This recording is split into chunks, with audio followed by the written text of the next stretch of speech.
Assalamualaikum warahmatullahi wabarakatuh. Kami dari kelompok 3 akan mempresentasikan jenis input atau output yang beranggotakan Bagus Muhammad Nur, Hakim Alfaridi, Jeffrey Kurniawan. Baik, di sini saya akan memperkenalkan diri saya sendiri dulu. Nama saya Jeffrey Kurniawan, nomor BP 21 10 11 52 61 04 31. Di sini saya akan menjelaskan tentang jenis-jenis output, input, dan proses. Komputer memiliki beberapa bagian di antara bagian input, output, dan bagian proses. Ketiga bagian ini saling melengkapi sehingga terbentuknya alat komputer yang dapat menolong atau membantu kita dalam kehidupan sehari-hari. Bagian input adalah bagian pada komputer yang berfungsi untuk membawa data dari luar atau user ke komputer.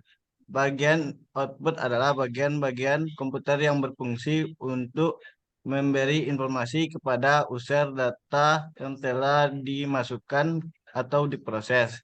Sedangkan bagian pemrosesan adalah bagian yang bekerja untuk memproses data yang telah dimasukkan oleh user.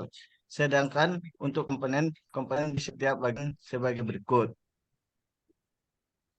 Kita masuk kepada komponen input. Satu, keyboard merupakan komponen yang berfungsi untuk memberikan masukan berupa data-data alfanumerik dan interpretation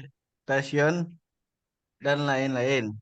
Dua, mouse merupakan komponen yang sangat berfungsi dalam komputer yang menggunakan sistem operasi berbasis GUI, di mana dalam pengoperasiannya akan berhubungan dengan pointer yang ada di layar guard yang berfungsi untuk mempercepat atau mempermudah dalam pengoperasian perintah-perintah modul dalam komputer.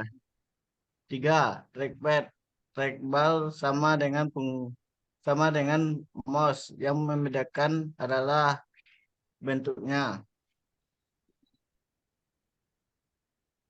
Baiklah, yang keempat. Masuk nomor 4, pad digunakan sebagai pengganti pointer mouse. Biasanya digunakan pada komputer yang memiliki layar sentuh untuk memberikan perintah tertentu. Tidak lagi menggunakan mouse, tapi tinggal menyentuh Crop key GUI di layar sentuh. 5. Mikrofon. Komponen masukan yang memberikan interpretation, masukkan beberapa interpretation suara. 6. Scanner digunakan untuk memindai gambar yang akan dimasukkan ke dalam sistem komputer menjadi berbentuk digital. 7. Webcam merupakan komponen yang berfungsi untuk mengambil gambar secara langsung maupun tidak langsung. 8. Modem adalah komponen pada komputer yang berfungsi sebagai memberikan sinyal untuk keperluan internet. Berikut dilanjutkan oleh Bagus Muhammad Nur. Komponen output. Yang pertama, ada monitor. Merupakan komponen yang menampilkan proses atau apa yang sedang dikerjakan oleh komputer, termasuk menampilkan interpretation hasil pengolahan. Kedua, ada printer untuk menampilkan atau mencetak interpretation dari komputer. Ketiga, ada loader, sama dengan printer. Yang membedakannya adalah kemampuan pencetakannya datanya. Yang keempat, ada speaker atau buzzer untuk menyampaikan informasi atau interpretation hasil pengolahan dalam bentuk gelombang suara.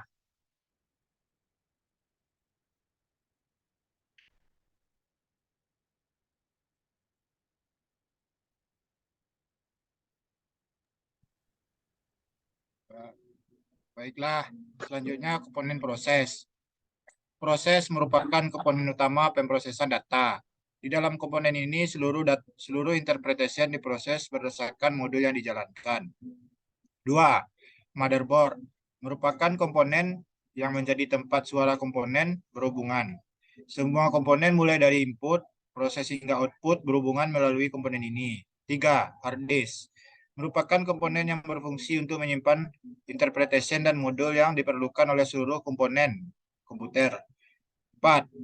Memori atau RAM merupakan tempat penyimpanan interpretation dan modul yang bersifat sementara yang digunakan untuk mempercepat proses dari kerja prosesor.